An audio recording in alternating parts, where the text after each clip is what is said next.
Hello, everyone, and welcome to the Once Upon a Snowman press conference. I'm Amy Astley, Vice President of Communications and Publicity for Walt Disney Animation Studios, and it is a pleasure to welcome you all here today.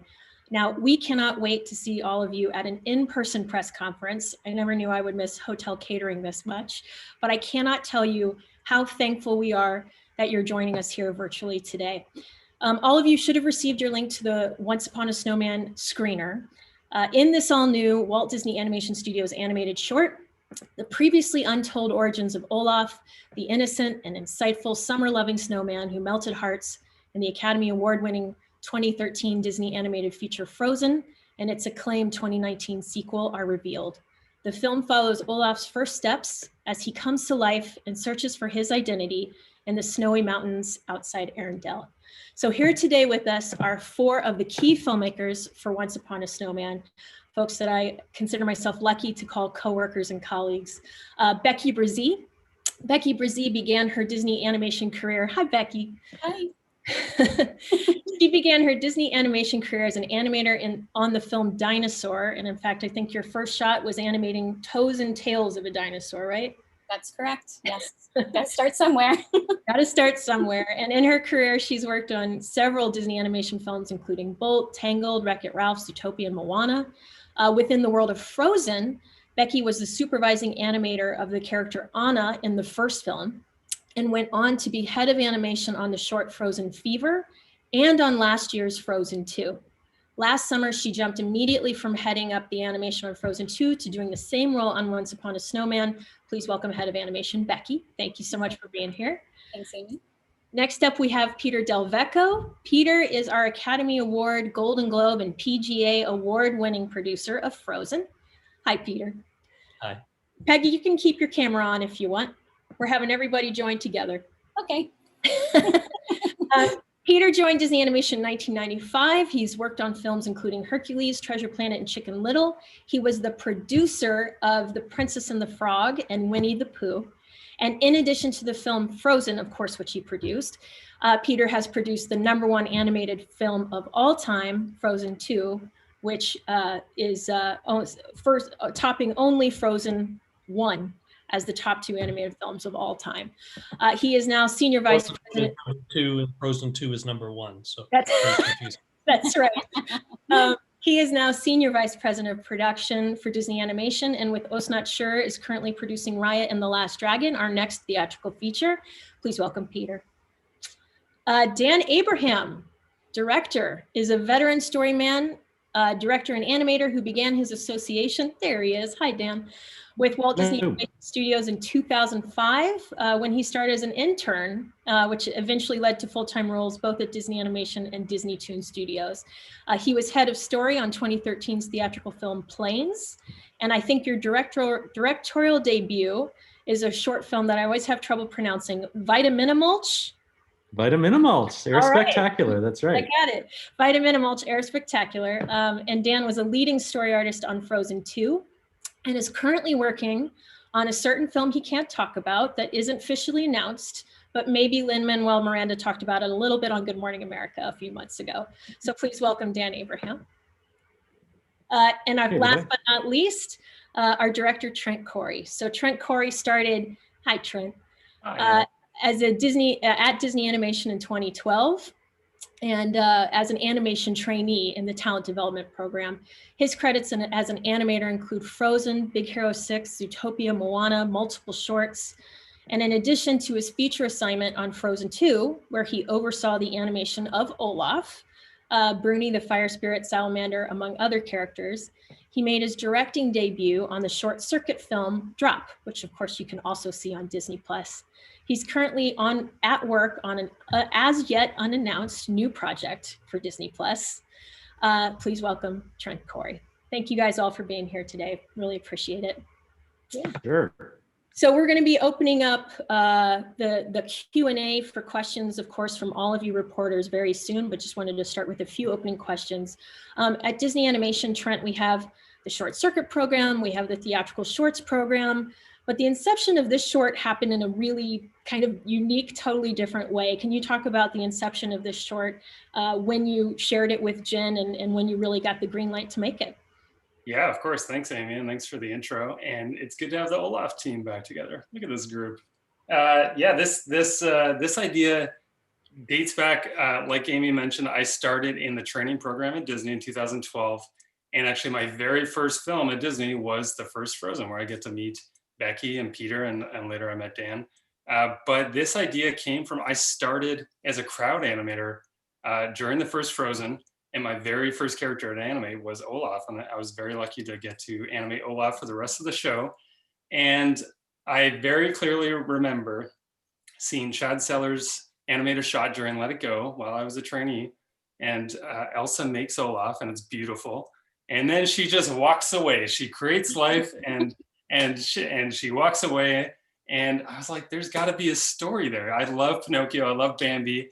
And I'm like, I want to see what Olaf's first steps are like. And we don't see him for another 20 minutes in the film. So I actually found sketches last week when I was moving of original ideas from 2013, little beat boards and writing and ideas of Olaf taking his first steps and learning about who he is. And, you know, cut to last year, Jennifer Lee, our fearless leader, stood on stage and said, we're going to be partnering with Disney Plus. And I thought right then that this is the perfect opportunity to have this short come out, 8 years later.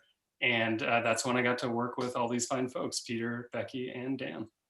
That's wonderful. Dan, you had just finished doing your story work on Frozen 2, which you did one of my favorite sequences in the movie, storyboarding Lost in the Woods. That sequence is bananas and legendary, and I love working that. What was the experience for you? How did you come to partner with Trent as his fellow director on this project?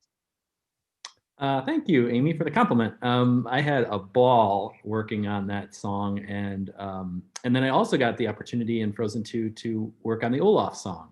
So I got to storyboard that as well, and working with Jennifer Lee and Chris Buck and Peter, and I guess they liked what I had done with the Olaf song, and they're like, oh, this guy kind of has a handle on who Olaf is. And so Jennifer asked if I would partner with Trent and direct this great idea that he had all these years ago. And so the two of us just kind of went arm in arm from there. It was, we had a ball. So wonderful. Peter, this short might be a first for us anyway, in that it's a production that was right on the tail end of Frozen 2. We can see in Into the Unknown making Frozen 2. Frozen 2 was a real experience in terms of making it. What was the experience for you of going straight from one to the other? Well, I'm sure Trent and Becky and Dan can attest, when you make these movies, you get to know these characters really well. It becomes a family. And as hard as the movies are to finish, it's also hard to step away. So I think the fact that Trent and Dan had this story ready to go, we could build on that enthusiasm of having finished the first movie and bring all that skill and the momentum that we had as you finish a movie, bring that right into the short. And I think it was a nice way almost to celebrate, to continue to celebrate the finish of the movie. Becky, you have been head of animation now, as I said when I was introducing you, on 3 Frozen projects. Two-part question for you. What is it about the Frozen world that really speaks to you as an artist and animator? And what did you enjoy about making this particular short? Well, when I started on the first Frozen, I was really in it for the fairy tale of it. I've always loved fairy tales, Disney art, and it all. It spoke to me, and as well as I was a princess, and I wanted to be a princess, but after a while, it started to become a sister story, and then it spoke to me in a very different way because I have sisters, and more so I have daughters, and they're my little Anna and Elsa. So it kind of, I was more invested now, even more so than before. So that's what drew me to the project, and what's wonderful about Olaf is he's a reflection of the love between these two sisters. So it really. I don't know. He's just such a wonderful character. And the second part was what? Well, what did you enjoy about Once Upon a Snowman? Oh yeah. Well, like Peter said, it really is not often we get to revisit characters. And so when Frozen 2 came up, it was just we were like, yeah. we get to visit these characters again, and then to continue on with this story that's very special and ties everything together from those first moments of Olaf. It's a really unique way to revisit the scenes and think about the people who animated the scenes on the movie, and then how it all ties in. One of my favorite parts on this was I got to animate the last scene where Olaf walks over the hill, approaching Anna and Kristoff, and in storyboards that gave me goosebumps, you guys. So kudos to you, like it was amazing.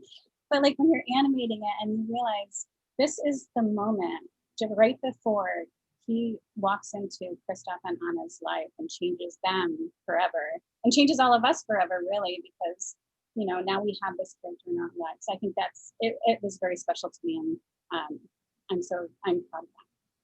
That's awesome. Well, I had this question as well, but I think I'd rather ask it from one of our reporters. And forgive me, I don't have everyone's names. I have your Zoom names. So Film Steve 3 asks, what makes Olaf so adorable and beloved? And that was my question too, is we keep going back to Olaf as a character, whether it's this wonderful short or the At Home with Olafs we made last spring when we were first working from home. What is it about this character? For anyone on the panel. I would say that, Olaf has this overwhelming optimism and sincerity about him. And that just never gets old. It's something that we all sort of aspire to and sometimes fall short, but Olaf is always there, charging ahead with just this eternal optimism and sweetness that I think is a part of all of us, but maybe we wish we had more of, and it's sort of aspiring. Yeah, I'll just go there really quickly, Amy, that I grew up on Disney movies in the 90s. I loved Aladdin, by far my favorite movie. And the genie was my favorite character. And I think, what I loved about the genie was that he could be hilarious and change shapes, but he could also be sincere. And from an animator's point of view, Olaf's just everyone's favorite character to animate, because he can be very emotional. Like Becky mentioned, he's connected to the sisters, but he's also fun to just break apart. Yes, emotionally falls apart sometimes, right? Yeah. And I think we can all relate to his sort of innocence as a child. I mean, that's slightly naive look at the world, but in doing so, I agree, Trent, he can really hit on some profound emotional things. He can zero in on things that maybe as adults we miss. Yeah, he can be so existential too, like when he's realizing he's snow, but he's walking on snow. And Once Upon a Snowman, I love that. And you really can't talk about Olaf without talking about Josh Gad, of course. Laura asked the question, how much of the story was written versus how much did Josh improvise? Hey, Laura. That's a great question. You know what? Dan and I and Jennifer, we all kind of put our heads together for the script. And Josh, he is just as funny in the movie and on his Instagram and social media as he is in person. He is hilarious. In fact, Dan and I were in the recording booth with him, not behind glass. And I think the hardest part about that was just trying not to laugh so we didn't mess up the take. I was covering my mouth most of the time, just spitting, while Josh was just having a blast. But he is so generous with his time. He came in right after Frozen 2 to record this with us. He gives you so much as an actor and a comedian. I just love working with him. Is there any line he improv'd in particular that people should sort of listen for, or any particular moment that he gave you while directing him? I know the line in the script was when he's looking at himself in the mirror, he's like, I kind of look like a Trevor. And Josh was the one that turned it into I kind of look like a Fernando or a Trevor. Like he was sort of searching a little bit more. And I'm gonna leave it to Josh to come up with the most random funny name that would not really fit Olaf. I don't know if he's a Fernando or not. Yeah, and of course, when you get Olaf and Josh Gad together, all the little improvisations of laughing, giggling, screaming, he makes the script come to life. He makes the short come to life. His giggles make me giggle. Yeah. Oh, yeah. And if you guys wouldn't mind sharing, I was really personally touched about him coming to the wrap party. If you guys would want to share that with the group here. Yeah, I'll tell a quick story. I'd love to hear everyone else too. Josh came in excited. He brought his family and his little kids, which was adorable. And this cracked me up. I still think about it all the time. his little daughter came up to me. I'm not sure how old she is, but she came up to me and she kind of shakes my hand and she says, "I didn't like the short." I loved the short. And I was like, gosh, she is Josh Gad's daughter. Like the timing was perfect that even I fell for like a 3-year-old's joke. And in your mind, you're thinking, what? We worked so hard. Don't tell your dad. I also liked how genuinely appreciative he was of all the work on the films, on the short. He often talks about the fact he gets to sort of be in front of the public a lot, but he very much recognizes all the work that is put into these films, the animation, everything, and it's a true partnership. Peter, it's a really good point that Josh, he comes and talks to the animation crew throughout the production of Frozen 2, and Once Upon a Snowman. The animators love him. He will just talk endlessly to the point where we're like, "Okay, Josh, we got to work. Maybe it's time to go." Yeah, he's very giving of his time. Yeah. Well, and Jeannie was his favorite character too. And I think we have a lot of voice cast actors and actresses we work with who have such a deep appreciation for what all of you bring to the films. But when Josh talks about it, what you each contribute and how this collaboration works, I think it's really special. We have a question, and really it applies to most of you because most of you did work on the first Frozen. What did it feel like, particularly on the heels of Frozen 2, to step back into the world of Frozen 1? And that comes from Mama's Geeky. Thank you for the question. It was easy. It was easy to want to.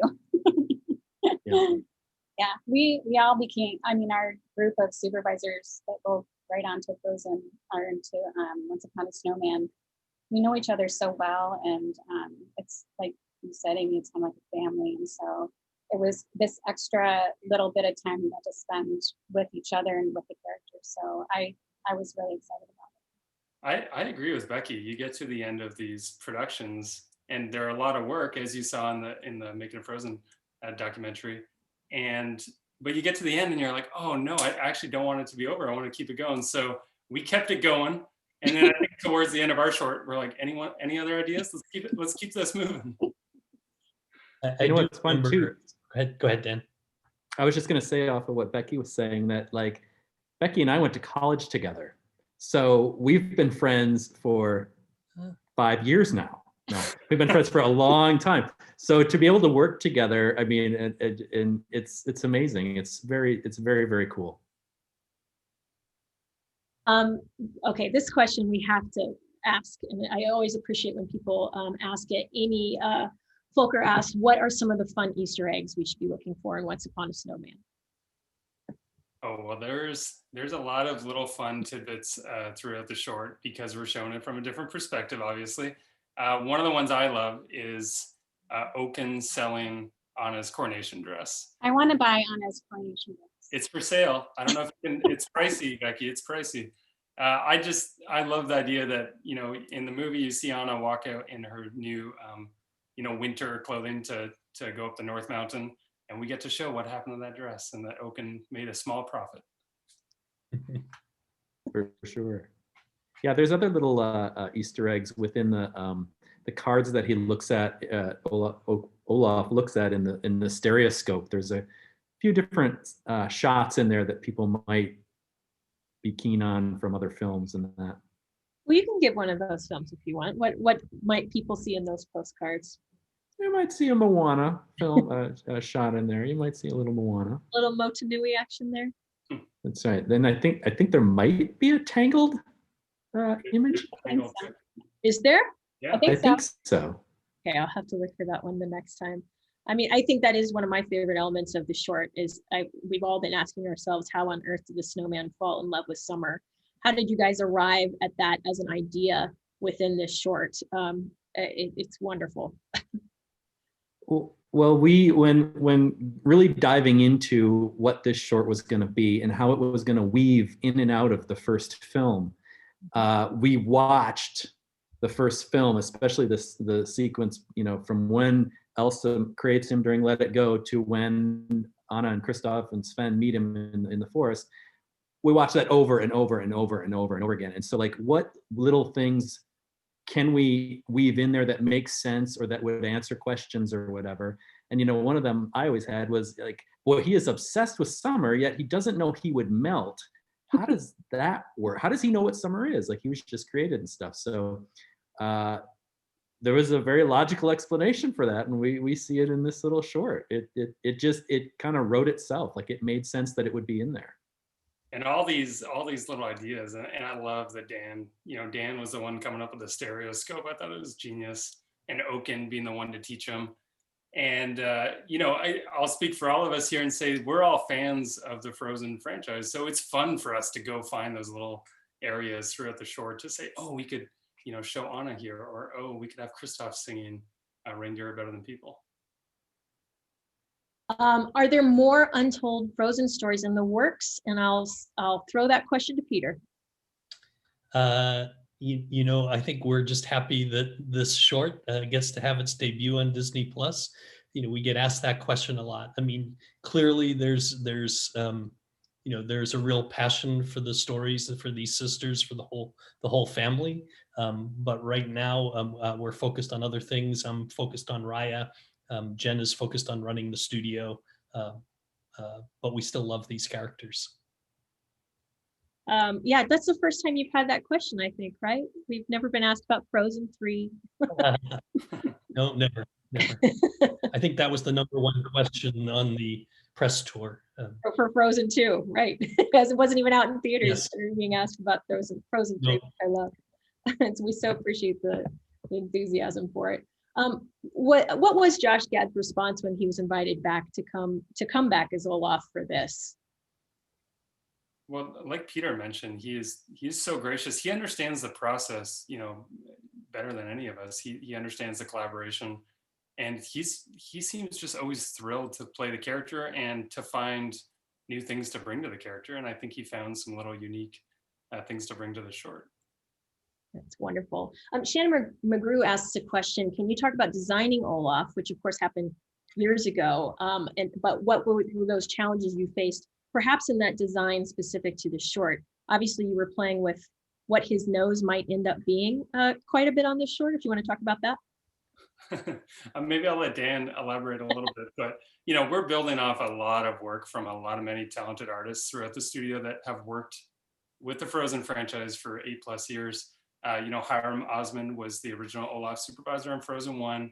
Him and the team, discovered things like if we don't bend Olaf's arms, he'll move a little more like a toddler, so he doesn't have elbows. So really, there's a lot to build off of design-wise. And for the nose, in my original pitch, it was actually a fish nose that he has for most of the short. And then I pitched it to Dan, and he's like, hang on a minute. Yeah, it just honestly, like, the fish like, you've seen the short, like the fish is now on there for a few seconds and it's sort of just a funny gag, but when he's running around with a fish on his face for several minutes, it's too much. Like, it just doesn't Olaf is being chased by wolves, and to me, I'm like, if he was being chased by cats and he had a fish on his nose, that story math adds up better for me. But since it was wolves, I'm like, well, what if we make it a sausage? What if we make it, meat? Because wolves and meat, kind of that math adds up better. So, Trent, are you still upset about that? Yeah, I bring it up every chance I can. But to Dan's point, it was really hard to figure out where to look when that fish was flopping around. Yeah. Alex from laughingplace.com asks, how challenging was it to insert new animated moments into scenes we recognize from the first Frozen? Was that difficult technically, visually? Well, some of that stuff had to be reanimated. And I'll let maybe Becky talk to this, because one of my favorite moments is Olaf walking to Oaken's cabin and seeing Anna walk out. And, Becky actually animated that moment from the first movie of Anna going to Kristoff's barn. So it was fun to show that stuff from a new angle. Yeah, it was kind of neat. The whole project was neat in that, we know who animated the first moments, and then seeing those moments from a totally different angle is just so interesting, because I have it in my head who animated the shot, like the movements they did, the acting, and you have kind of insight to what's happening next and before and all that. So it's just really fun to see it all connect. And Anna and Olaf narrowly miss each other I mean, except that Olaf gets smashed by the door, so she didn't miss him. She got him, but yeah, it's just neat to see these moments play out in a different way. This is a slightly related question from Carla, aka the Curvy Critic. But how difficult was it to decide how and when to marry those certain scenes and pick those scenes? I mean, it sounds to me like you watched the first film and there were some things that happened naturally, but how difficult was it to sort of curate that? Well, we didn't want to force it in any way. So the story of what Olaf was trying to accomplish and discover who he was and all that sort of led us to these different locations. And then we're like, oh my, like, you know what's happening right here at Okins right now? Like, so it sort of guided us when we knew what the story we wanted to tell. The story kind of took us to these places, and the sort of behind the scenes, putting the camera in a different place, like it just mostly worked naturally, really. Yeah. And thank you all for your questions, by the way. They're so good, it's hard to choose. And we only have a couple minutes left in the press conference, but I have to pick one from Norway. Morten from Norway asks, the Frozen movies were heavily influenced, of course, by Norwegian nature, culture, and traditions. Can you say something about the inspiration for this short film? And Peter, I know you've been steeped in this for a long time. If you want to talk about those original influences you see once again. Yeah, there's no question. Even the first movie and the second movie, we visited Norway, Finland, other countries, and drew a lot of inspiration from that. So I think a lot from the short, and I'll let Dan and Trent speak to it, pulls off that same inspiration from the movie. Then we reuse a lot of the locations from the original movie, although, like Becky said, from a different point of view. Yeah, I love the inspiration from the original movie. I've been to Norway. I've been to Oslo and Trondheim, and it's a beautiful country. And I went in the winter time, so I get to walk through snow. Now I am Canadian, so I know what that feels like. But I always love watching Olaf walk through the snow because his little feet push the snow so well, and it's fun. Frozen 2 is mostly in the fall, so it was fun to see snow again in the Frozen world.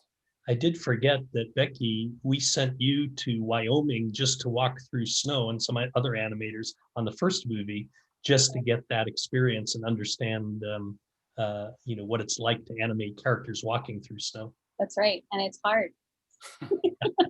That's why we don't have a whole lot of it in the first Frozen. But yeah, the costume department made us a huge skirt with a underskirt and everything to try to show us how it might be for Anna to walk through the snow, and it's very hard to practice. But yeah, we learned a lot on that trip actually, and even the effects animators that were with us, they were filming how a snowball might work, and it kind of informed how they were going to figure out the snow for the movie. So, and Matterhorn came about. So. And well, it's just two more questions, quick ones. Jim Hill, hi Jim, asks if you only have so much screen time, of course, when it comes to a short. Were there any other off-screen moments for Olaf that didn't quite make it in this final version?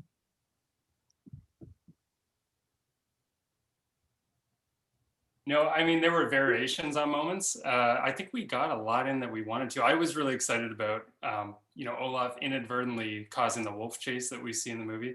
But in an early version, actually, instead of Elsa's cape coming off, it was her glove, and it kind of slapped Olaf to life.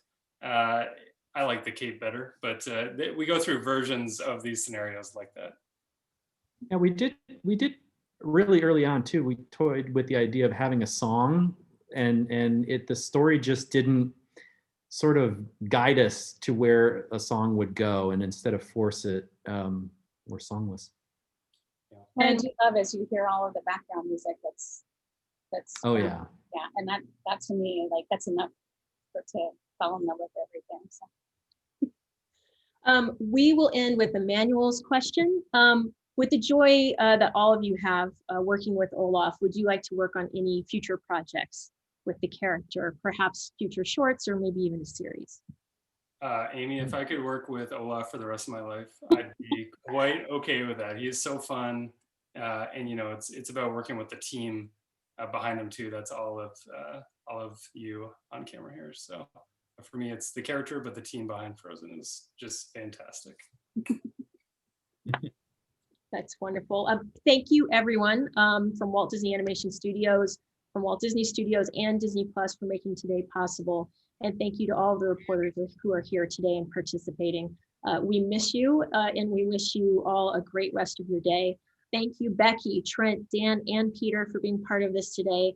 Audiences around the world can see Once Upon a Snowman on October 23rd, exclusively on Disney Plus. Thank you guys so much. Thank you, Amy. Thank you. Bye. All right.